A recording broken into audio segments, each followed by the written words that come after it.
નમસ્કાર ખેડૂત મિત્રો, આજે તારીખ 30 જૂન 2024 આજના મહત્વના હવામાન સમાચારની સંપૂર્ણ માહિતી મેળવીશું। ચેનલમાં નવા હો તો ચેનલને સબસ્ક્રાઇબ કરી લેજો।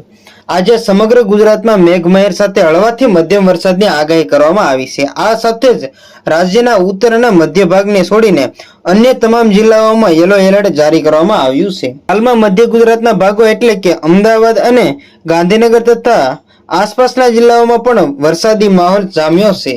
વહેલી સવારથી સમગ્ર ગુજરાત રાજ્યના મોટાભાગના વિસ્તારોમાં વરસાદી માહોલ છવાયો છે। તો આજે પણ રાજ્યમાં વરસાદી માહોલ બની રહેલો છે, જેમાં દક્ષિણ ગુજરાત અને દક્ષિણ સૌરાષ્ટ્રના જિલ્લાઓમાં આજે ભારે વરસાદની આગાહી કરવામાં આવી છે। આ સિવાય ભરૂચ, સુરત, નવસારી, વલસાડ, દમણ, દાદરા નગર હવેલી ભારે વરસાદની આગાહી કરવામાં આવી છે। તો પોરબંદર, જુનાગઢ, અમરેલી, ભાવનગર અને ગીર સોમનાથમાં ભારે વરસાદ, જ્યારે બનાસકાંઠા, પાટણ, મહેસાણા, સાબરકાંઠા અને અરવલ્લીમાં આજે હળવાથી મધ્યમ વરસાદની આગાહી છે।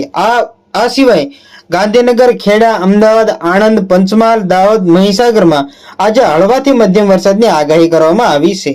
તો આજે 30 જૂનથી લઈને 1 જુલાઈ સુધીમાં વડોદરાના ભાગોમાં ભારે વરસાદ થવાની આગાહી કરવામાં આવી છે। સાથે મધ્ય ગુજરાતના ભાગોમાં પણ ભારે વરસાદની શક્યતાઓ વ્યક્ત કરવામાં આવી છે। અમદાવાદના ભાગોમાં મધ્યમથી ભારે વરસાદની આગાહી કરવામાં આવી છે। ઉત્તર ગુજરાતના ભાગોમાં પણ ભારે વરસાદની શક્યતાઓ કરવામાં આવી છે।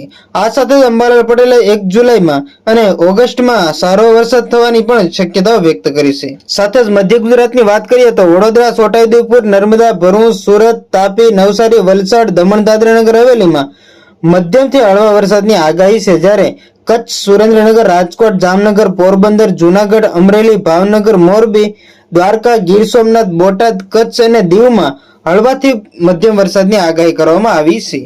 તો બસ આજની તે આટલી જ અપડેટ। ફરી મળીશું નવી અપડેટ સાથે। ત્યાં સુધી બન્યા રહેજો ખેડૂત ખબર યુટ્યુબ ચેનલમાં।